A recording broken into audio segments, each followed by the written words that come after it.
Listen, we always love going on the road, amazing cities and ballparks and competition, and but there's no place like San Diego, and it's good to be here, and we're excited about being back in front of our fans. So it's great. That was a good little tester coming out of the break. You got a 10-day road trip and some hot, steamy places. Overall, how do you feel about how the team performed? I felt outstanding about it.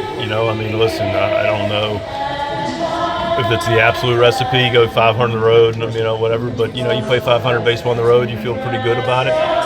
Especially with the circumstances of the trip. I mentioned this after the game last night. I was as pleased about their performance the last 2 games of the road trip.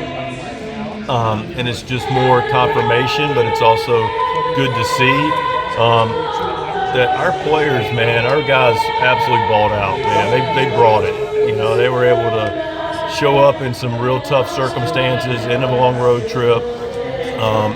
The longest one of the season in some really tough circumstances. We talk about winners compete regardless of circumstances, and they showed up and absolutely got after yesterday, and it was a championship effort. And it seemed like at the end of that trip, when things could have potentially gotten slopped or whatever, it seemed like you were playing some of your best baseball.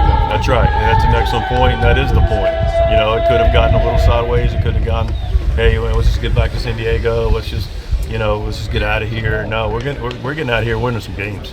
And the guys took care of business. I was really proud of them. Pretty exciting to see Michael King out on the mound today. What can you tell us about his simulated game? It was very encouraging. Very, very, very encouraging. I'm sure most of you saw it. You can form your own opinions, and everybody has the right to have them.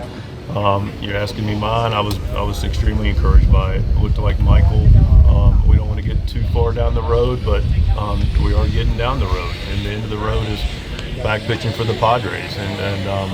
And clearly that'd be a huge boost for the club, and Michael's excited. But watching today, the ball was coming out good, and changeup was good, and the secondary was there, and still, as you would expect after a multiple month hiatus from the mound, there's still a little bit of rust there. But as far as the ball coming out and the movements, and it also looked like he felt good. And that's the most important thing. It looked free, it looked easy, it didn't look apprehensive. So we saw a convicted athlete out there, and so it was a very encouraging day for Michael King and the Padres. Yeah. Do you have a pitch count? How many pitches he threw this time? I didn't get it. He went out for the third.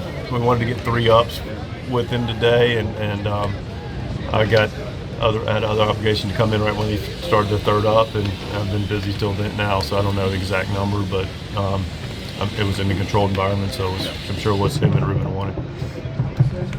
Mike, what's your approach to a week like this when there's maybe a little bit more on some of the minds of some of your players with the trade deadline coming around? Yeah, you know what? Our approach doesn't necessarily change. AJ's got more than his hands full, and he's the right man, and wouldn't have any other general manager in the business doing what we're doing. I'm thankful for that.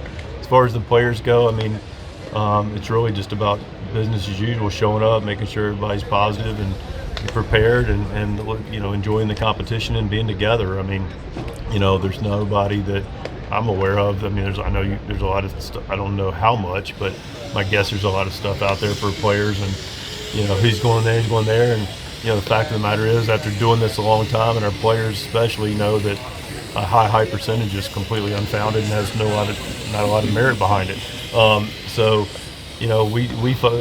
The wrap-up point is we just stay focused on what's the task at hand today, competing and looking to beat the Mets.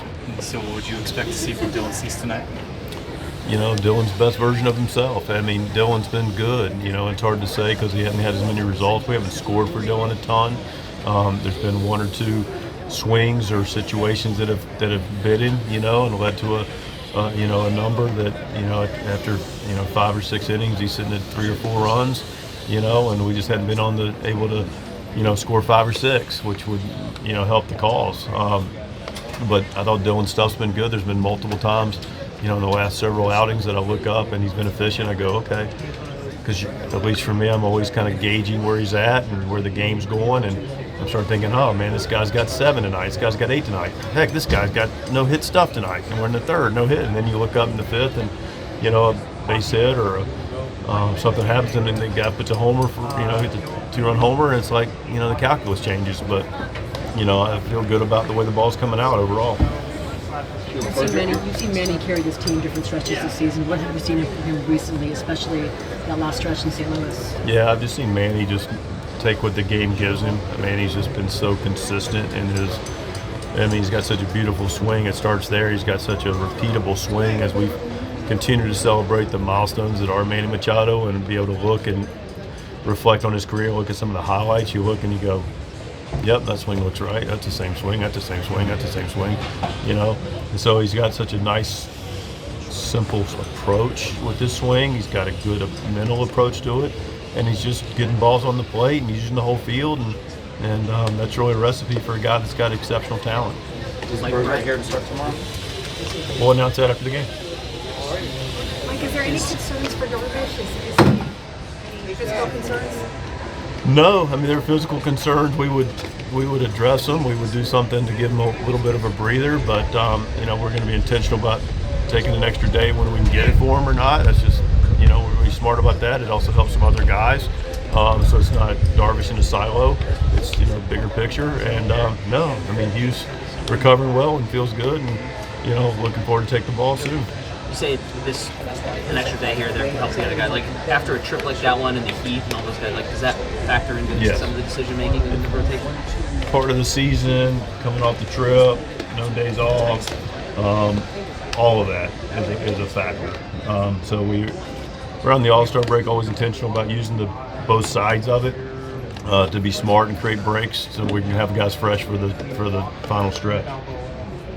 I'm sure you're in constant contact with AJ about every single trade rumor that's out there. No, that's not AJ.